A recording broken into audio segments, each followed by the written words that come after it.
कौन कहता है बीजेपी हार नहीं सकती? अगर ऐसे लोगों का साथ हो तो बिल्कुल हार सकती है। वेल अभी खबर निकलकर सामने आ रही है कि नरेंद्र मोदी नहीं बनेंगे प्रधानमंत्री। आपको क्या लगता है? बीजेपी के अंदर हुई बगावत, आरएसएस ने भी दिए संकेत, हार की जिम्मेदारी ले मोदी के खिलाफ सहयोगी भी मोर्चा खोलने को तैयार हो गए।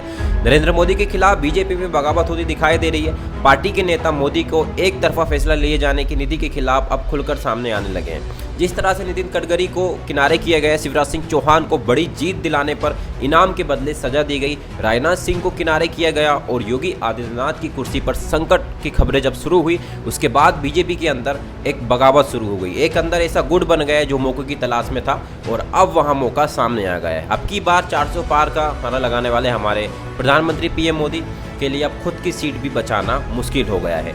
इंडिया गठबंधन ने वाराणसी सीट पर थोड़ी ताकत लगा दी है। पीएम मोदी के पसीने छूट रहे हैं, अब मुश्किल से चुनाव जीत गए हैं। शुरुआत में तो पीएम मोदी के पिछड़ने की खबर आई थी, इंडिया गठबंधन आगे भी निकल गया था, जिसके बाद से बीजेपी के अंदर मोदी विरोधी गुट जो है कि सक्रिय हो गया और जैसे ही चुनाव परिणाम सामने आए उसके बाद मोदी विरोधियों के चेहरे पर जो है कि खुशी देखने को मिल रही है। एक तरफ मोदी तीसरी बार प्रधानमंत्री बनने की तैयारी कर रहे हैं। दावा किया जा रहा है कि बीजेपी सबसे बड़ा दल, 240 सीटें मिली हैं।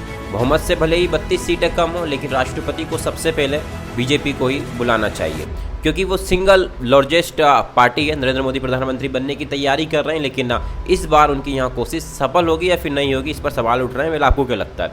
क्योंकि आरएसएस अब बीजेपी के अंदर नए नेतृत्व को आगे बढ़ाने के लिए तैयार कर रही है। खास तौर पर जेपी नड्डा के उस बयान से संघ बेहद ज्यादा नाराज है, जिसमें नड्डा ने कहा था कि बीजेपी को आरएसएस की जरूरत नहीं है और यहाँ दावा किया जा रहा था कि नड्डा ने जो ये बयान दिया था वहाँ पीएम मोदी के इशारे पर दिया था, जिससे संघ को पीएम की तरफ से एक सख्त संदेश दिया गया था। मतलब पीएम ने संघ को कहा था कि हमारी सरकार में किसी भी तरीके का आप हस्तक्षेप ना करें, किसी भी तरीके का विचार नहीं करें। लेकिन अब मोदी की सत्ता ही संकट में है और संघ की उनको बहुत ज़्यादा जरूरत है, तो संघ अब बदलाव की तैयारी में जुट गया है। बीजेपी के अंदर भी खलबली मची हुई है। बीजेपी के तमाम नेता चाहते हैं कि नरेंद्र मोदी का नाम पीएम पद के लिए प्रस्तावित नहीं किया जाए। अब नए नेता को चुनाव होना चाहिए। बीजेपी को हार मिली है और उसकी जिम्मेदारी पीएम मोदी को ही लेनी चाहिए।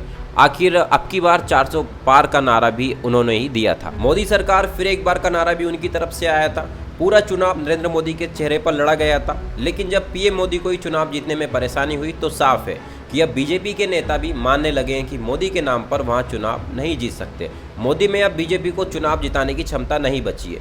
ऐसे में नया नेता चुनाव बीजेपी का भी मजबूरी है। अब सवाल यहाँ उठ रहा है कि नरेंद्र मोदी नहीं तो कौन बीजेपी की तरफ से पीएम का दावेदार होगा। एक तरफ मोदी विरोधी गुट उन्हें हटाने की कोशिश में जुट गया है, तो दूसरी तरफ नरेंद्र मोदी तीसरी बार पीएम की शपथ लेने की तैयारी कर रहे हैं। लेकिन यहाँ दावा भी किया जा रहा है कि इस बार अगर नरेंद्र मोदी की सरकार बन जाती है, प्रधानमंत्री बनने में वह कामयाब हो जाते हैं, तो उनकी सरकार बेहद दबाव में काम करेगी। मोदी पर पार्टी के ही वरिष्ठ नेताओं का दबाव बना रहेगा और जिस तरह से अभी तक उनकी सरकार ने फैसले लिए हैं, उस तरह से फैसले लेना प्रधानमंत्री मोदी के लिए अब आसान नहीं होगा।